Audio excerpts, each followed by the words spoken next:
சந்தையில் இருந்து வீட்டுக்கு வந்த ஆதவன் புனித ஆலயத்திற்குச் செல்ல காத்திருக்க முடியாமல் அந்த பெட்டிகளில் ஒன்றை திறந்தான். அதன் உள்ளே 30 டிராகன் டைகர் மாத்திரைகள் அழகாக இருந்தது. அவை தாழ்ந்த முதல்நிலை டிராகன் டைகர் மாத்திரைகள். 7வது முதல் 9வது மெரிடியன்களை திறக்க இந்த தாழ்ந்த முதல்நிலை டிராகன் டைகர் மாத்திரைகள் போதுமானது என்று நினைத்தான் ஆதவன்.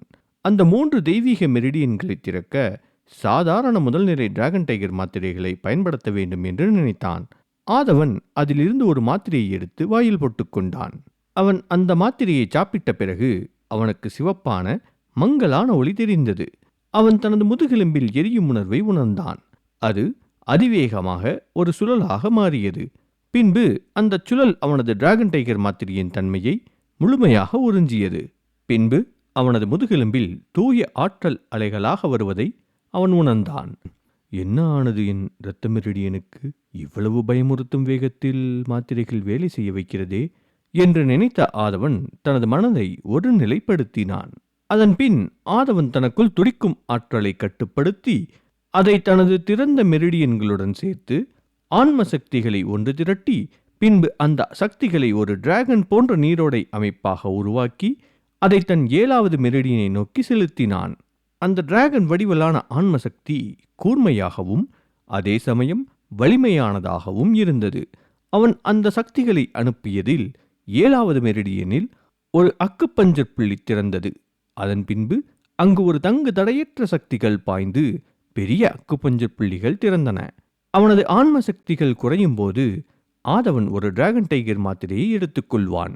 அந்த மாத்திரை அவனது ஆன்ம சக்தி ஆற்றலை சீராக தொடர வைத்தது. மேலும் அது மெரிடியனை திறக்க உதவியும் செய்தது.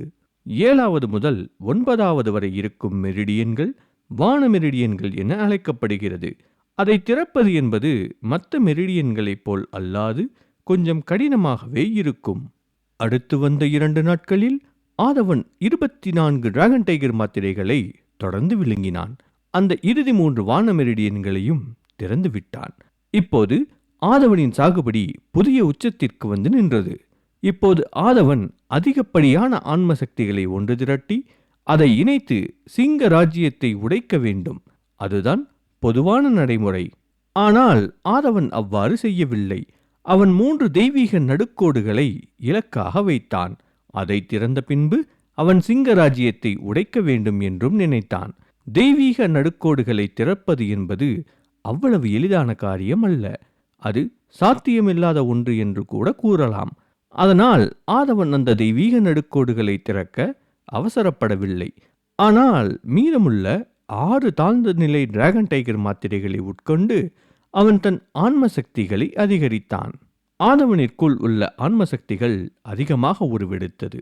அவன் அந்த மாத்திரைகளை உண்டு முடித்த ஒரு நாள் கழித்து அந்த சக்திகள் ஒன்றாக சேர்ந்து ஒரு தடிமனான அமைப்பாக மாறியது. அதன் மூலம் ஆதவன் தன் தெய்வீக நடுக்கோடுகளை திறக்கத் தொடங்கினான். இப்போது ஆதவன் ஒரு சாதாரண முதல்நிலை டிராகன் டைகர் மாத்திரையை வாயில் போட்டுக்கொண்டான். அதுவும் அதேபோல் அவன் முதுகெலும்பில் உள்ள நடுக்கோட்டால் உறிஞ்சப்பட்டு சுழலாக மாறி அதன் தன்மையை உடனடியாக காட்டியது. இது தாழ்ந்த நிலை டிராகன் டைகர் மாத்திரையை விட சில மடங்கு வலிமையான ஆற்றலை ஆதவனுக்கு கொடுத்தது. சாதாரண முதல்நிலை டிராகன் மாத்திரை அதன் பெயருக்கு ஏற்ப இருந்தது. ஆதவன் இப்போது உண்மையான டிராகன் போர் நுட்பத்தை அமைத்து தன் ஆன்ம சக்திகளை தூண்டி முதல் தெய்வீக நடுக்கோட்டை திறக்கத் தொடங்கினான். பூம்! அவனது உடலில் ஒரு விதமான ஒலிகள் கேட்டது. அந்த ஒலிகள் மூலம் அவன் புலன்கள் அதிர்ச்சி அடைந்தது. ஆனால் அந்த முதல் தெய்வீக நடுக்கோட்டில் இருக்கும் முதல் பெரிய அக்குப்புஞ்சர் புள்ளி சிறிதும் அசையவில்லை. அதை சிறிதும் பொருட்படுத்தாமல் ஆதவன் தனது சக்திகளை சேகரித்து தொடர்ந்து தன் சாகுபடியை செய்தான். டம் டம் டம் 7 தடவை அவன் தொடர்ந்து முயற்சி செய்த பிறகு அவன் முதல் தெய்வீக நடுக்கோட்டில் உள்ள புள்ளிகளை திறந்தான். திறந்தவுடன் அவனின் ஆன்ம சக்திகள் பெருக்கெடுத்து அதன் உள்ளே பாய்ந்து சென்றது. ஒவ்வொரு நேரத்திலும் ஆதவனின் உடலில் உள்ள புள்ளிகள் ஒளி வீசத் தொடங்கியது. 81 புள்ளிகள் ஒளி வீசத் தொடங்கின. அந்த புள்ளிகள் அவன் உடலில் திறக்கப்பட்ட மருத்துவ புள்ளிகள்.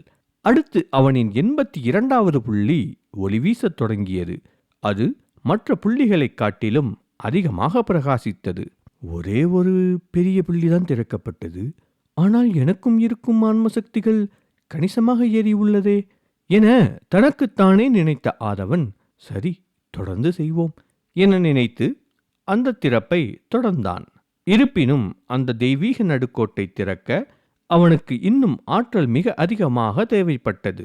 முதல் தெய்வீக நடுக்கோட்டில் உள்ள 9 அக்குபஞ்சர் புள்ளிகள் திறக்கப்படுவதற்கு ஆதவனுக்கு 3 நாட்கள் தேவைப்பட்டன. அதுபோக அவன் சாதாரண முதல்நிலை டிராகன் டைகர் மாத்திரைகளையே பயன்படுத்தினான். இவ்வளவு மகத்தான வலிமையை எனது ஆன்ம சக்தியுடன் சேர்த்து பயன்படுத்துவதன் மூலம் நான் பெற்ற சக்தி குறைந்தது 750 கிலோ அளவில் இருக்கும் என நினைக்கிறேன் என நினைத்த ஆதவனின் கண்கள் சந்தோஷத்தில் ஜொலித்தன. இதற்கு முன் அவன் தனது சாகுபடியில் சிங்கராஜ்யத்தில் உச்சத்தில் இருந்தபோது அவன் அதனுடன் சுடர் டிராகன் முஷ்டி தற்காப்பு கலை சக்தியுடன் சேர்த்துதான் அந்த புலியை அடித்தான். அந்த ஒரு குத்தில் அவன் 500 கிலோ எடையை கொண்டு இருந்தான். அதோடு இப்போது அவன் ஆன்ம சக்திகளை சேகரித்து பயன்படுத்துவதன் மூலம் அவனுக்கு அதில் 300 அல்லது 400 கிலோ எடை அவன் சக்தியில் அதிகமாக கிடைத்திருக்க வேண்டும். ஒரு சிங்க ராஜ்யத்தின் உச்சத்தில் இருக்கும் சாதாரண தற்காப்பு கலைஞருக்கு அவர்கள் ஆன்ம சக்தியில் இருந்து வெடிக்கும் சக்திகள் குறைந்தது 500 கிலோ எடை இருக்கும். இதே அந்த கலைஞர்கள் தங்கள் ஆன்ம சக்திகளை சேகரித்து அதை சுருட்டி தங்கள் சிங்க ராஜ்யத்தை உடைத்தால் அவர்களின் ஆன்ம சக்தியில் இருந்து வெடிக்கும் ஒரு பெரிய சக்தி 1000 கிலோவாக இருக்கும். அப்படிப்பட்ட சக்தி அதிகரித்தால் அவனை ஒரு நல்ல வலிமையுள்ள 1000 எடை கொண்ட காளையுடன் ஒப்பிடலாம். அவன் சக்தியை இப்போது கணக்கிட்டு பார்த்தான். அதில் அவன் தற்காப்பு கலை நுட்பங்களின் சக்தியையும் இரத்த மெரிடியன்களின் சக்திகளையும் கணக்கிடவில்லை. அப்படி அதையும் சேர்த்து கணக்கிட்டால் அவனின் சக்திகள் பல மடங்காக இருக்கும். இப்போது நான் என்னிடம் இருந்த அனைத்து டிராகன் டைகர் மாத்திரைகளையும் சாப்பிட்டு முடித்து விட்டேன். இதன் பிறகு நான் அவசரப்பட மாட்டேன். நான் மிகவும் வேகமாக எனது சாகுபடியை சமன் செய்து வருகிறேன். அது மட்டும் பத்தாது, என் தற்காப்பு கலை நுட்பங்களையும் நான் பயிற்சி செய்ய வேண்டும். அதை வலுப்படுத்தி ஒருங்கிணைக்க எனக்கு நேரம் தேவை என்று நினைக்கிறேன். அது மட்டுமில்லாது இவைகளை வளர்க்க நான் அவசரப்படக்கூடாது. அப்படி அடுத்த நிலை வேகமாக உயர்ந்தால் ஆன்ம சக்திகள் ஒடுங்கி அடித்தளத்திற்கு சென்றுவிடும் என்று யோசித்த ஆதவன் அடுத்த 2 தெய்வீக நடுக்கோடுகளை திறக்க டிராகன் டைகர் மாத்திரைகளை பெறாமல் அவனின் அடித்தள கலைகளையும் அவன் கற்றுக்கொண்ட அனைத்தையும் வலுப்படுத்த முடிவு செய்தான். ஆதவன் அதன் பின் சுடர் டிராகன் முஷ்டியையும் டிராகன் சர்ப்பப்படிகளையும் வளர்க்கத் தொடங்கினான். கண்ணிமைக்கும் நேரத்தில் 1 வாரம் கடந்துவிட்டது. 7 நாள் கழித்து ஆதவன் வீட்டில் யாரும் இல்லாததை உணர்ந்தான். அவன் வீட்டு முற்றத்தில் சுடர் டிராகன் முஷ்டிக்கலையை பயன்படுத்தும் வாய்ப்பை பெற்றான். அவன் வீசிய குத்துகள் காற்றைப் போல வீசியது. அவனின் உடல் பிரம்மாண்ட டிராகனைப் போல நெளிந்தது. ஒவ்வொரு அடி குத்துடன் ஒரு கர்ஜனை காற்றில் வெடித்துச் சிதறியது. இறுதியாக ஆதவன் தன் மூச்சை வெளியேற்றி ஒரு சத்தத்தை வெளியிட்டுக் கொண்டே ஒரு மண்டை ஓடு அளவில் இருந்த பாறையை குத்தினான். டம்! பாறை பல துண்டுகளாக வெடித்துச் சிதறியது. நான் தற்காப்பு கலை நுட்பத்தில் 4வது கட்டத்தில் தேர்ச்சியடைந்து விட்டேன் என்று நினைத்த ஆதவனுக்கு மகிழ்ச்சி பொங்கியது. அந்த சந்தோஷத்திலேயே அவன் தன் நிலைப்பாட்டை முடித்தான். அவன் தொடர்ந்து 7 நாட்களாக பயிற்சி செய்து சாகுபடி செய்த பிறகு இறுதியாக சுடர் டிராகன் முஷ்டிக்கலை நுட்ப பயிற்சியில் 4வது கட்டத்தில் இறைந்தான். அப்போது, இளையவரே, நீங்கள் இவ்வளவு வலிமையாக மாறிவிட்டீர்களா? ஒரு தெளிமையான குரல் வாசலில் இருந்து திடீரென்று அதிர்ச்சியுடன் ஒலித்தது. இலக்கியா? ஆதவன் திகைத்து நின்றான். அவன் இப்படி முற்றத்தில் பயிற்சி செய்யும் போது இலக்கியா பார்ப்பாள் என்று அவன் சற்றும் எதிர்பார்க்கவில்லை. அதே நேரத்தில் இலக்கியா ஆதவனால் உடைந்து சிதறிய அந்த பார்வையை பார்த்துவிட்டு பிறகு ஆதவனை நோக்கி தன் பார்வையை திருப்பினாள். அவள் கண்களில் இருந்து கண்ணீர் நிறைந்து வழிந்தது. அவள் ஆதவன் இருக்கும் பக்கம் வேகமாக சென்று அவனது கையை இறுக்கி பிடித்து கொண்டாள். அது அற்புதம் இளையவரே, நீங்கள் மிகவும் வலிமையானவராக மாறிவிட்டீர்கள். நீங்கள் இப்போது தற்காப்பு கலையில் சக்தி வாய்ந்தவராக மாறிவிட்டீர்கள். இதை மட்டும் என் எஜமானி அம்மா பார்த்தால் அவர் எவ்வளவு மகிழ்ச்சி அடைவார்.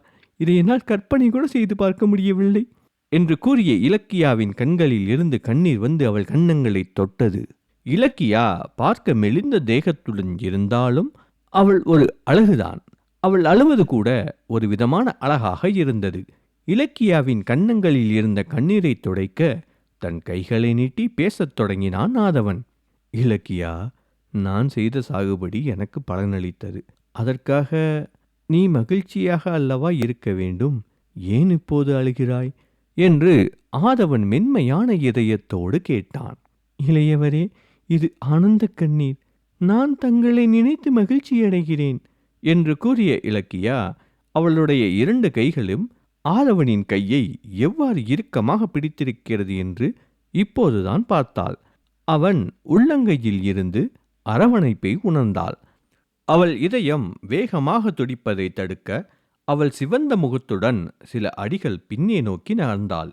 அப்போது அவள் இடுக்கில் சிக்கிய மானைப் போல பயந்து இருந்தது. இலக்கியாவின் வெட்கப்பட்ட முகம் கண்ணீரில் மேலும் மின்னுவதைக் கண்ட ஆதவன், இலக்கியா, நீ மிகவும் அழகாக தெரிகிறாய் என்று அவளை இன்னும் சிவக்க வைத்தான். அதை கேட்ட அவளின் முகம் சிவப்பு நிற ஆப்பிளை போல மாறியது. அவள் தலையை குனிந்தவாறு, இளையவரே, நீங்கள் ஏன் இவ்வாறு சொல்கிறீர்கள் என்று தனக்குத்தானே முணுமுணுத்தாள். இதை கேட்ட ஆதவன் பலமாக சிரித்தான். இலக்கியா, உனக்கு தெரியும் தானே, எனக்கு சமீப காலமாக சில இயற்கைக்கு அப்பாற்பட்ட விஷயங்கள் நடக்கின்றன. அப்படித்தான் நானும் இந்த திறன்களை பெற்றேன். ஆனால் இதில் என்ன நடக்கிறது என்று என்னால் தெளிவாக உனக்கு சொல்ல முடியவில்லை எனக் கூறி சற்று இருமினான். இலக்கியா தனது கண்ணீர் நிறைந்த மான் போன்ற கண்களை கொண்டு ஆதவனை வெறித்து பார்த்தாள். அந்த பார்வை ஆழமாக இருந்தது. சரி இளையவரே, இதை பற்றி நான் என் எஜமானி அம்மாவிடம் சொல்லலாமா என்று கேட்டாள். இப்போதைக்கு வேண்டாம் என்று கூறினான் ஆதவன். அதற்கு இலக்கியாவும் சரி என்று தலையசைத்தாள். இலக்கியா சிறிது நேரம் எதையோ யோசித்தாள். பிறகு ஏதோ ஒரு முடிவுக்கு வந்தவளாக ஆதவனிடம் பேசத் தொடங்கினாள். இளையவரே, நான் தங்களிடம் ஒரு உதவி கேட்க நினைக்கிறேன் என்று கூறினாள். அதற்கு ஆதவனோ அது என்ன உதவி என்று கேட்டான். இலக்கியா உதட்டை கடித்து கொண்டு, இளையவரே, இந்த இலக்கியாவிற்கும் தற்காப்பு கலைகளை எப்படி வளர்ப்பது என்று தங்களால் சொல்லிக் கொடுக்க முடியுமா என்று கேட்டாள். இதை கேட்டு அதிர்ச்சியடைந்த ஆதவன், இலக்கியா, நீ இதை கற்றுக்கொள்ள விரும்புகிறாயா என்று நம்ப முடியாமல் கேட்டான். ஆமாம் இளையவரே, நான் இதை கற்றுக்கொள்ள ஆசைப்படுகிறேன். இதனால் நான் தாய் தந்தைக்கு ஈடாக நினைக்கும் என் எஜமானியையும் தங்களையும் காப்பேன் அல்லவா? என்னால் முடிந்தவரை தங்களுக்கு உதவி செய்ய விரும்புகிறேன் என்று இலக்கியா கூறினாள். ஆதவன் சரியென தலையசைத்தான். அவனுக்கு இலக்கியாவின் பின்னணி பற்றி நன்கு தெரியும்.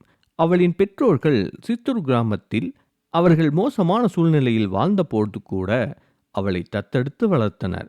ஆனாலும் அவர்களால் சரியாக அவளை வளர்க்க முடியவில்லை.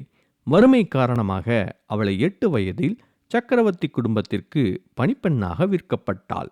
இலக்கியா தன்னை விட ஒரு வயதுதான் மூத்தவள் என்ற காரணத்தினால் அவள் ஆதவனுடனே வளர்ந்தாள். அவர்கள் இருவரும் சகோதர சகோதரி போல நெருக்கமாக இருந்தார்கள். சரி இலக்கியா, ஆனால் உன் உடல் அந்த அளவிற்கு வலிமையாக இல்லையே, பலவீனமாக உள்ளது. முதலில் உன் உடல் ஆரோக்கியத்தை சீர் செய்ய வேண்டும்.